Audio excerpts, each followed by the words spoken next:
So don't sell why profitable and sustainable growth is an emotive habit. So we're going to go right into it. When we talk about growth, I think we have to have a bit of a come to the table moment on it. It easily said, lots talked about, but it's bloody hard. And there's a great book by Adam Morgan, same guy who Eat the Big Fish, and he talks about you can see challenges as just that, challenges, or you can see them as a beautiful constraint. And I choose to see them as a beautiful constraint. And when we talk about growth in agency business, there's probably three that stick out for me. The first is we know that clients expect great work and good value. At the end of the day, it is us they are absolutely looking to buy. And you can take that as a challenge, but I do see it as a beautiful constraint because the opportunity is on the right-hand side.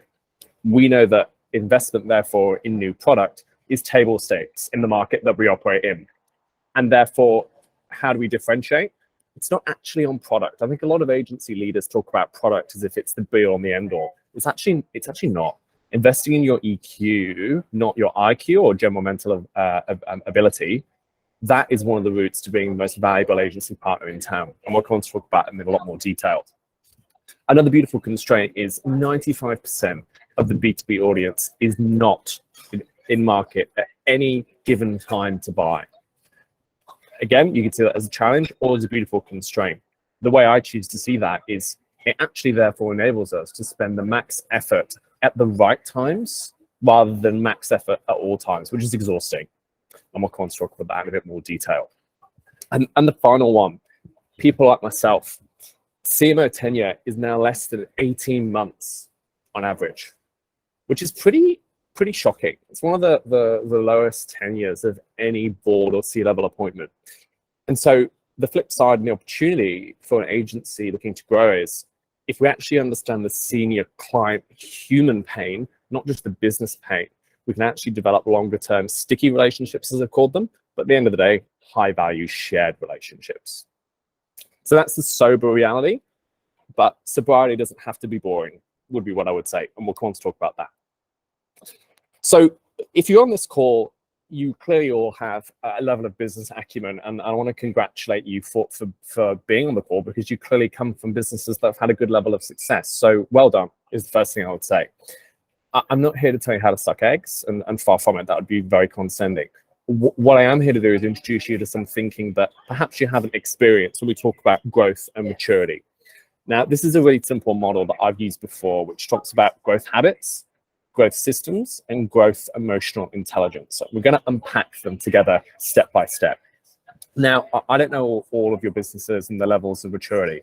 What I will say is that sometimes businesses have different levels of maturity based off the people. It's not just one business is one type of maturity before we dive into it, okay? So let's start at the bottom. And it is a pyramid model because in my experience, the more profitable and sustainable growth, you do need to get to the top of the pyramid. The reality is anyone can grow with the right level of hustle and the right growth system, a business in top line revenue terms. Pretty much anyone can with the right support around them.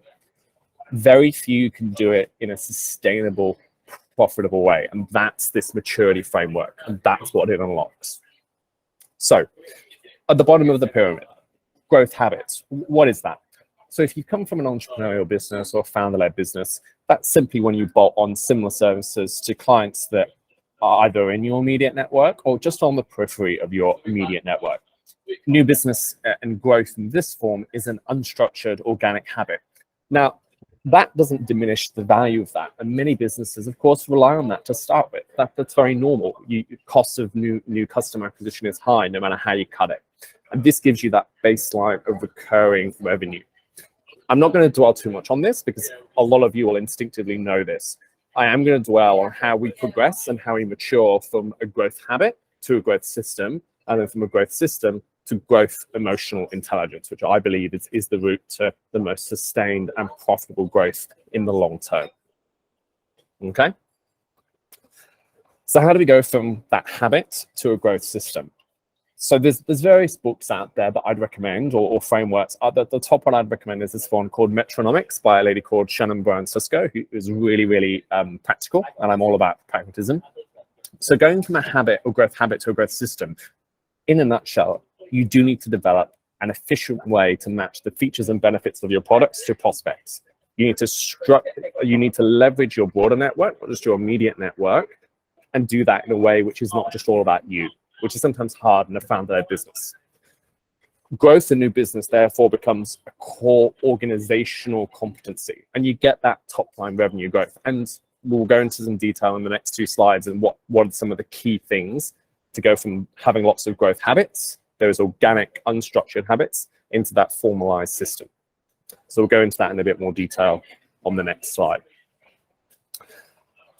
So some of the common things I have seen over the years in agency, and indeed the way I've experienced that from the opposite side of the table, client side, is the way that agencies think about, on the left first, their definitions of clients. Now, you probably already are in businesses that already define clients by their size, profitability, of course, or even their verticals. So are they in insurance? Are they in telco?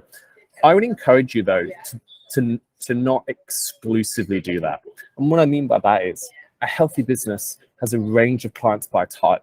By type, what are the upstarts and startups? What are the brands that actually just want to be famous? They don't have the largest budget, but they could give you the best award-winning work.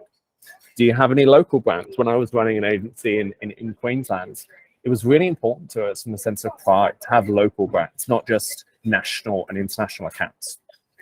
Do you have common interest brands? Have you got clients that are really good technically, but don't spend a lot in advertising potentially or marketing? That's still a valuable one. And I think the health of growth and the health of business comes from that breadth and diversity. The second one, scope is important, of course. And I put this very good movie, which I'm a good fan of horror, and the way that agencies talked about it, scope creep, used to always make me kind of laugh because it sounds like a little horror movie. And yes, it can be a horror story if you let clients walk all over you and you don't manage scope, because of course it's decretive from margin. What I will say is, if you have a view of clients which is not just about revenue and profit, but by type, it's then interesting to think about the products and services that perhaps you could give them as a value add to graduate them to a different type. Don't give it away. Use it as a sound strategic move to generate real value for your clients, because if you help them grow their business, they're going to want to come to you again. And the final one, the P for P, or pay for performance, that's what that acronym is. Those models are not going away. As a client myself now, I absolutely encourage all of our agency partners to have a level of paid for performance model. That is a good thing, because when you win, the client should also win. And the more of those contracts and the more of those systems that you build, the more your client's going to want to work with you. And it sometimes does shock me to see that many agencies and other service providers don't even consider this. And I think if you have the relationship, why not? Consider it even in a small way, and you'd be surprised at the long-termism that will create in your relationships. The final component before I get into the real meaty part that I want to focus on the most is, when you're thinking about a growth system, you do need to think about process. And what I've done is I've mapped out on the left and then on the right the minimum I would suggest you put aside if you really want to systematize and create process around your growth.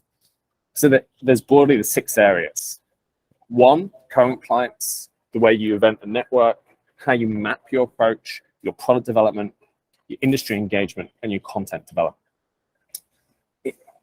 I would recommend 60 minutes a day across a 5-day business week. And I would protect those minutes as core hours. I think one of the biggest things when I see really successful agencies and when I've worked in successful agencies, growth and business development needs to be protected. It is sometimes very tempting to get drawn into the day-to-day, of course, lots of people management, but BD and growth is a core function, and you need to protect that time for yourself as well. So that'd be my big recommendation.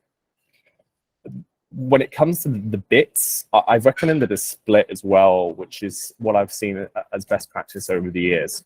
The first one, your current client base cannot be underestimated. Customer acquisition costs have risen 50% in the last 5 years. It's very expensive to win a new client in a competitive process.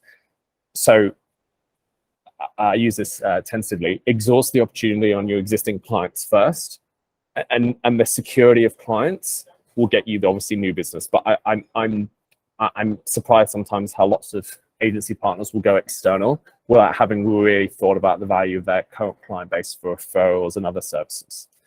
Secondly, use events selectively. I was invited to a client dinner the other week, and it's fine for many clients, but for many it's not. They've got other commitments, and so I think thinking about snackable and snappy content is a lot better than having big formal events, and cheaper. Let's be real. Network mapping. So as I mentioned earlier, think about clients based off your client types. So budget, buddy, techie startup, not just verticals and size. Fourthly, you do need to think incisively, and it doesn't need to be overcomplicated. How in a line, what's your positioning really, are you going to be known for to the press, trade bodies, and pitch consultants? It's like, the classic phrase, a builder's house is always the worst and, always a wreck. Many agencies don't take the same medicine that they dish out to their clients. And so really think about that 1 or 2 line elevator pitch that you want to be known for, because a lot of the time people are not clear on that. Fifthly, when you're thinking about product development, and I did reference earlier how, really clients expect good work and good value. It's us they want to buy. That is true. Product development, therefore, is table stakes. But the way that you think about product is quite interesting. If you think about product as a way of co-creating with partners, co-creating with media partners, even co-creating with your clients, which is an industry-wide problem, which will also be a client problem, that's a great opportunity to potentially do something really cool, which could then become a growth driver for your business. And sixth, develop content, not business development materials. And the best people who do this that I've seen are people like PwC. They create enormous value through their research and reports, and they practically give away a lot of the insights. If you're more generous with that, you will find that you become more of a thought leader. And therefore, if you become more of a thought leader, more people are going to want to work with you. But it's a fine balance. And of course, you think about how you're going to generate leads off the back of it. So that's my final point on the growth system pillar. We'll go on to the final component, which is how do we level up or mature, going up from that growth system to being growth EQ or emotional intelligence. Now, I highly recommend you read this white paper on the right-hand side, which is Magic and Logic, redefining sustainable business practices for agencies, marketing, and procurement. An incredible read. I've written 8 years ago now. And it talks about the tension between procurement, marketing, and agencies. And I still think it's really relevant. How we get up here is you need to define your consultative sales strategy, building an emotionally diverse team and moving beyond pure rationality and the logic of what we do into the magic of what we do as an industry. And we're all marketeers. Agencies are marketeers. We all are in this business because we want to affect behavior change and we want to change perception, which is a pretty magical thing at the end of the day.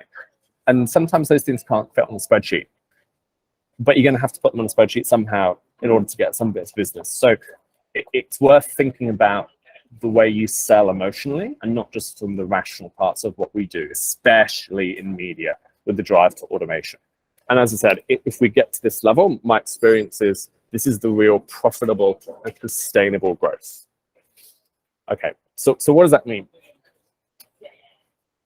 So people still buy people, despite the automation hype. On the left is a great, there's various studies, but this is one I thought was pretty good. This is a test that was done on sales and marketing success, those who'd been trained with specific emotional intelligence course and those who hadn't as the control. And guess what? If you're trained to understand your own emotions, actively listen, really deeply listen, and hear people, you generate better results. the challenge is deep listening is a very underrepresented skill in the marketing business. Marketers, agency people, everyone in our business is very bad at listening, myself included. It's a constant watching brief to get better at. And that's one of the core tenets to growth. I've been in meetings where, as an agency, that someone would talk over clients without even realizing it, and not really hear what the client was after, and be so biased by their assumption about what the client wanted, they didn't hear them. And that happens quite a lot in my experience. So that's something I would advise you to consider. And then on the right, I think as an industry, we need to get over any hangover or reticence about selling great solutions. In agency, you sell. In client side, I sell. We all sell for a living, and there's no shame in it. Once you get over that, you then need to think about how you sell. There's broadly two types, which is I put on the screen here. You've got your challengers and your relationship builders. You need to blend that emotionally diverse team to really unlock that higher level of growth maturity and deliver profitable and sustainable growth. But very few agencies diagnose their current sales approach and think about how they can authentically scale this. So I challenge you to think about that. And the final component, own the passion of selling a solution and creating value. So how do I make this really tangible for you and practical? So there are really only three things that customers or clients want. There are underestimated problems, there are unrecognized drivers, and there are an unanticipated problem. So an underestimated problem. Your role as an agency partner, as an expert, is to teach the customer that the problem, which I've got some examples on, which I'll just build. Let's just say it is the brand versus performance debate, and I harp on about this one a lot. Pretty much every marketer or anyone in media understands this as a broad concept and has a view of how to solve it. But let's be real, we actually don't know the right answer to this. We've got some best practice, but there's a lot of debate still. So how can you as an independent media agency in Australia, how can you add to this and show perhaps the industry or the client that the problem is far greater in magnitude, needs to be appreciated differently, and therefore wants an alternative approach? To do that, of course, guess what? You need a real high level of emotional intelligence, because to teach someone, they need to trust you. And you need to create a culture, you need to create an environment of safety to introduce this to them. And so they see you as a real partner, not just as a salesperson.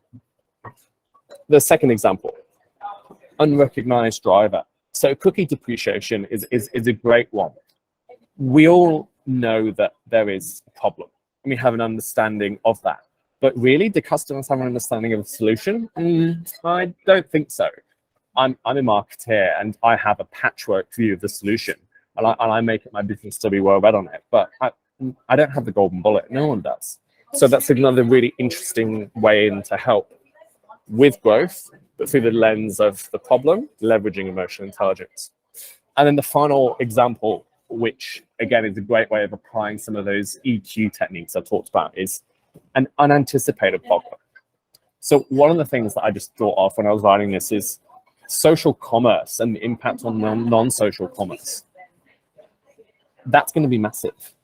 If people are transacting on social platforms now, what on earth is the role for a website for a large amount of customers? And then, of course, what does that make Meta and other platforms? It creates a whole new proposition for us. And so what does that mean? And so many clients, probably aren't familiar with the problem and certainly don't have an understanding of the solution. So again, you're selling something, that's awesome. Be passionate about it, own it, but do it through the lens of emotional intelligence. So that is, I'm just going to go back to that slide. So as I said, that's some of the ways you can get a bit up the funnel to get to that maturity level of growth. On the system, this maturity level, it's not a one size fits all. Many businesses will go through different phases of this, and it is very person dependent as well. It depends on the scale of business, but that's the model for today.